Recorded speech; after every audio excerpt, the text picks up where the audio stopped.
ಬಂಗ್ಲೆಗುಡ್ಡದಲ್ಲಿ ಮತ್ತೊಂದು ಅಸ್ಥಿಪಂಜರದ ಸುಳಿವು ಪತ್ತೆಯಾಗಿದೆ. ಅಸ್ಥಿಪಂಜರ ಸಿಕ್ಕ ಜಾಗದಲ್ಲೇ ಯುವಕನ ಡ್ರೈವಿಂಗ್ ಲೈಸೆನ್ಸ್ ಪತ್ತೆಯಾಗಿದೆ. ಆದಿಶೇಷ ನಾರಾಯಣ ಎಂಬುವರ ಡ್ರೈವಿಂಗ್ ಲೈಸೆನ್ಸ್ ಪತ್ತೆಯಾಗಿರೋದು. ಬಂಗ್ಲೆಗುಡ್ಡದಲ್ಲಿ ಈಗ ಮತ್ತೊಂದು ಅಸ್ಥಿಪಂಜರದ ಸುಳಿವು ಸಿಕ್ಕಿದೆ. ಅಸ್ಥಿಪಂಜರ ಸಿಕ್ಕ ಜಾಗದಲ್ಲೇ ಯುವಕನ ಡ್ರೈವಿಂಗ್ ಲೈಸೆನ್ಸ್ ಪತ್ತೆಯಾಗಿದೆ. ಆದಿಶೇಷ ನಾರಾಯಣ ಎಂಬುವರ ಡ್ರೈವಿಂಗ್ ಲೈಸೆನ್ಸ್ ಇದು. ಆದಿಶೇಷ ನಾರಾಯಣ ಎಂಬುವರ ಡ್ರೈವಿಂಗ್ ಲೈಸೆನ್ಸ್ ಪತ್ತೆಯಾಗಿರೋದ್ರಿಂದ ಪ್ರಕರಣಕ್ಕೆ ಮತ್ತೊಂದು ತೀರ್ಪು. ತುಮಕೂರು ಜಿಲ್ಲೆಯ ಗುಬ್ಬಿ ತಾಲೂಕಿನ ಆದಿಶೇಷ ನಾರಾಯಣ ಇವರು ನಾಪತ್ತೆಯಾಗಿದ್ದಂಥ ಯುವಕನ ಕುಟುಂಬಸ್ಥರಿಗೆ ಎಸ್ಐಟಿ ಈಗ ಬುಲಾವ್ ಕೊಟ್ಟಿದೆ. ಎಸ್ಐಟಿ ವಿಚಾರಣೆಯ ಬಳಿಕ ಕುಟುಂಬಸ್ಥರ ಹೇಳಿಕೆಯನ್ನ ಪಡ್ಕೊಂಡು ತದನಂತರ ಏನು ಅನ್ನೋದು ತಿಳ್ಕೊಳ್ಳೋದಕ್ಕೆ ಮುಂದಾಗಿದ್ದಾರೆ. ಅವನಿಗೆ ಏನು ಪ್ರಾಬ್ಲಮ್ಮು ಇರಲಿಲ್ವಂತೆ, ನಾಪತ್ತೆಯಾಗುವಾಗ ಎಲ್ಲಿ ಹೋಗ್ತೀನಿ ಅಂತ ಹೇಳಿರ್ಲಿಲ್ಲ ಅನ್ನೋದು ಗೊತ್ತಾಗಿದೆ. ಜ್ವರ ಬಂದಿತ್ತು, ಹುಷಾರಾಗಿದ್ದವನು ಆ ಬಳಿಕ ನಾಪತ್ತೆಯಾಗಿದ್ದ. DNA ಚೆಕ್ ಮಾಡ್ತೀವಿ ಅಂತೇಳಿ SIT ಅವರು ಹೇಳಿದ್ದಾರೆ.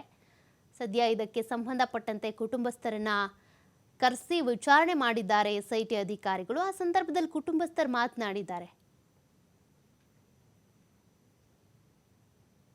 ಧರ್ಮಸ್ಥಳದ ಬಂಗ್ಲೆಗುಡ್ಡೆ ಕಾಡಿನಲ್ಲಿ 7 ಅಸ್ಥಿಪಂಜರಗಳು ಪತ್ತೆಯಾಗಿತ್ತು. ಈಗಾಗಲೇ ಒಂದು ಅಸ್ಥಿಪಂಜರದ ಸುಳಿವನ್ನ ಕಂಡು ಹಿಡಿದಿರುವಂತಹ SIT ಇನ್ನೊಂದು ಅಸ್ಥಿಪಂಜರ ಯಾರಿಗೆ ಸೇರಿದ್ದು ಅನ್ನೋದರ ಕುರಿತಾಗಿ ಮಹತ್ವದ ಮಾಹಿತಿಯನ್ನು ಕಲೆ ಹಾಕಿದೆ. ತುಮಕೂರು ಜಿಲ್ಲೆಯ ಗುಬ್ಬಿ ಮೂಲದ ಆದಿಶೇಷ ನಾರಾಯಣ ಅನ್ನುವಂಥವರ ಒಂದು DL ಅಸ್ಥಿಪಂಜರದ ಸಮೀಪವೇ ಪತ್ತೆಯಾಗಿರೋದು. ಇದು ಅವರದ್ದೇ ಅಸ್ಥಿಪಂಜರ ಆಗಿರಬಹುದು ಅನ್ನುವಂಥ ಅನುಮಾನದ ಮೇರೆಗೆ ಅವರ ಕುಟುಂಬಸ್ಥರಿಗೆ SIT ತುರ್ತಾಗಿ ವಿಚಾರಣೆಗೆ ಹಾಜರಾಗುವಂತೆ ನೋಟಿಸ್ ಅನ್ನು ನೀಡಿರೋದು. ಈಗ ದೃಶ್ಯದಲ್ಲಿ ಗಮನಿಸ್ತಾ ಹೋಗಬಹುದು. ಇದು ಆದಿಶೇಷ ನಾರಾಯಣ ತುಮಕೂರು ಮೂಲದ ಗುಬ್ಬಿ ಅವರು. ಇವರು ಬಾರ್ನಲ್ಲಿ ಕ್ಯಾಶಿಯರ್ ಆಗಿದ್ರು. 2013ರ ಬಳಿಕ ಇವರು ಏಕಾಏಕಿ ನಾಪತ್ತೆ ಆಗ್ತಾರೆ. ನಾಪತ್ತೆಯಾದವರು ಎಲ್ಲಿ ಹೋಗ್ತಾರೆ ಏನಾಗ್ತಾರೆ ಅನ್ನೋದು ಗೊತ್ತಾಗೋದಿಲ್ಲ. ಆದರೆ ಮೊನ್ನೆ 7 ಅಸ್ಥಿಪಂಜರದ ಶೋಧದ ಸಂದರ್ಭದಲ್ಲಿ ಅವರೊಂದು DL ಸಿಗುತ್ತೆ. DL ಸಿಕ್ಕಿದ ಬಳಿಕ ಅವರ ಕುಟುಂಬಸ್ಥರಿಗೆ ಈಗ ಮಾಹಿತಿಯನ್ನು ನೀಡಿದ್ದಾರೆ. ಕುಟುಂಬಸ್ಥರು ಅದು ಆದಿಶೇಷನದ್ದೇ ಅಸ್ಥಿಪಂಜರ ಆಗಿರಬಹುದು ಅನ್ನುವಂಥ ರೀತಿಯ ಅನುಮಾನವನ್ನು ಕೂಡ ವ್ಯಕ್ತಪಡಿಸ್ತಾ ಇದ್ದಾರೆ.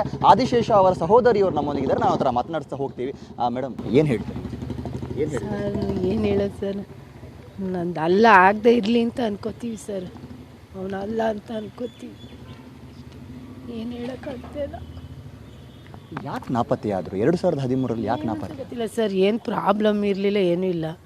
ಆ ಟೈಮಲ್ಲಿ ನಮ್ಮದೊಂದು ಗಾಡಿ ತೊಗೊಂಡಿದ್ವಿ ಸರ್, ಟಾಟಾ AC. ಕರೆದಿದ್ದೆ ನಾನು, ಬಾರಪ್ಪ ಪೂಜೆ ಮಾಡ್ತಾಯಿದ್ದೀವಿ ಅಂತ. ಬರ್ತೀನಿ ಅಂತ ಹೇಳಿದಷ್ಟೇ ಫೋನು. ಆಮೇಲೆ ಇನ್ನು ಸ್ವಲ್ಪ ದಿವಸ ಇವ್ರು ಫೋನ್ ಮಾಡಿದ್ಮೇಲೆ ಏನು ಫೋನಿಲ್ಲ ಏನಿಲ್ಲ. ಅಲ್ಲಿ ಹೋಗಿ ನೋಡಿದಾಗ ಅಲ್ಲಿ ಇರಲಿಲ್ಲ ಸರ್. ಬಾರಲ್ಲ ಅವನು. ಅವ್ರ ಹತ್ರ ಕೇಳಿದ್ಕೆ ನಿಮ್ಮ ಮನೆಗೆ ಬರ್ತೀನಿ ಅಂತ ಹೇಳಿದ್ದ ಅಂತ ಅಷ್ಟೇ ಸರ್ ನಮ್ಗೆ ಮಾಹಿತಿ ಗೊತ್ತಿರೋದು. ಯಾಕೆ ಹೋದ ಏನು ಗೊತ್ತಿಲ್ಲ ಸರ್.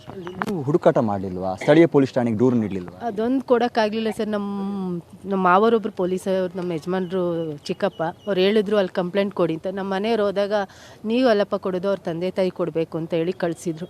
ನಮ್ಮ ತಂದೆ ತಾಯಿಗೆ ಹೇಳಿದ್ವಿ. ಅವರು ಹಳ್ಳಿ ಕಡೆ ಅಲ್ವಾ, ಏನಂತಾರೋ ಏನೋ, ಬೇಡ ಅವ್ನು ಬರ್ತಾನಲ್ಲ ಯಾವಾಗಲೂ ಹಿಂಗೆ ಅಲ್ವಾ ಅಂತೇಳಿ ಕೊಡೋಕ್ಕೆ ಹೋಗಲಿಲ್ಲ ಸರ್ ಅವರು.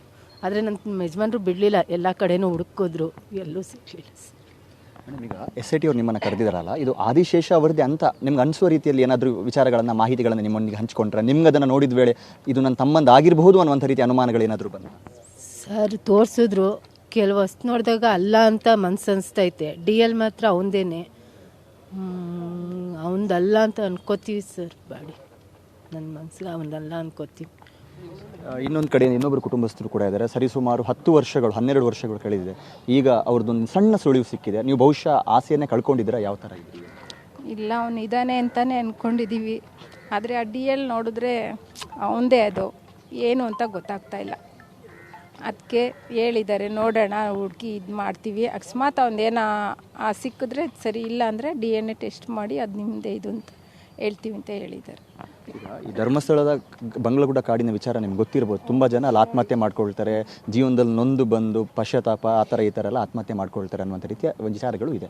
ಸೊ ನಿಮ್ಮ ತಮ್ಮನ ವಿಚಾರದಲ್ಲಿ ಏನಾಗಿರ್ಬೋದು ಮೇಡಮ್? ನಿಮ್ಗೆ ಏನು ಅನ್ಸುತ್ತೆ? ಅದೇ ಆವಾಗ ಹೋಗಿದ್ದವನಲ್ವಾ, ಇವಾಗ ಏನೋ ಅವ್ನ ಮನಸ್ಸಲ್ಲಿ ಏನಿತ್ತೋ ಏನೋ ಗೊತ್ತಿಲ್ಲ. ನಾವು ನೋಡಿ ನಮ್ಮ ಜೊತೆ ಇದ್ದಾಗ ಏನೂ ಇರಲಿಲ್ಲ, ಅವ್ನು ಚೆನ್ನಾಗಿದ್ದ. ಹೋಗೋನು ಬರೋನು, ವರ್ಷಕ್ಕೆ 6 ತಿಂಗಳಿಗೆ ಬರೋನು ಹೋಗೋನು, ಏನೂ ಇರ್ತಿರ್ಲಿಲ್ಲ. ಫೋನಲ್ಲಿ ಮಾತಾಡೋನು, ಏನು ಅವೆಲ್ಲ ಏನಿರಲಿಲ್ಲ. ಆಮೇಲೆ ಅವತ್ತು ಬಂದು ಹೋದನು, ಆಮೇಲೆ ಏನು ಅಂತ ಗೊತ್ತಿಲ್ಲ ನಮಗೆ. ಅವ್ನು ನೋಡೇ ಇಲ್ಲ ಅವನ್ನ. 2013 ಅಕ್ಟೋಬರ್ 2ನೇ ತಾರೀಕು ನೋಡಿದ್ದು, 4:15 ಅವನು. ಆಮೇಲೆ ಅವ್ನು ನೋಡಿಲ್ಲ.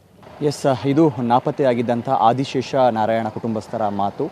ಒಂದು ಕಡೆಯಿಂದ ಮೊನ್ನೆ ತಾನೇ ಒಂದು ಅಸ್ಥಿಪಂಜರದ ಸುಳಿವನ್ನು SIT ಕಲೆ ಹಾಕಿತ್ತು. ಇದರ ಜೊತೆಗೆ ಈಗ ಮತ್ತೊಂದು ಕುಟುಂಬ ಮುಂದೆ ಬಂದಿರೋದು. ಅಲ್ಲಿ ಸಿಗ್ತಾ ಇರುವಂಥ ಗುರುತಿನ ಚೀಟಿನ ಆಧಾರದಲ್ಲಿ ಇದೆಲ್ಲವೂ ಕೂಡ ಪತ್ತೆ ಆಗ್ತಾ ಇದೆ. ಮುಂದೆ DNA ಟೆಸ್ಟ್ ಬಳಿಕ ಇದರ ಸತ್ಯಾಸತ್ಯತೆ ಏನು ಅನ್ನೋದು ಹೊರಬರಲಿಕ್ಕಿದೆ. ಕ್ಯಾಮ್ರಾ ಪರ್ಸನ್ ಕೃಪೇಶ್ ಪೂಜಾರ್ ಜೊತೆ ಆದಿತ್ಯ TV5 ಬೆಳ್ತಂಗಡಿ.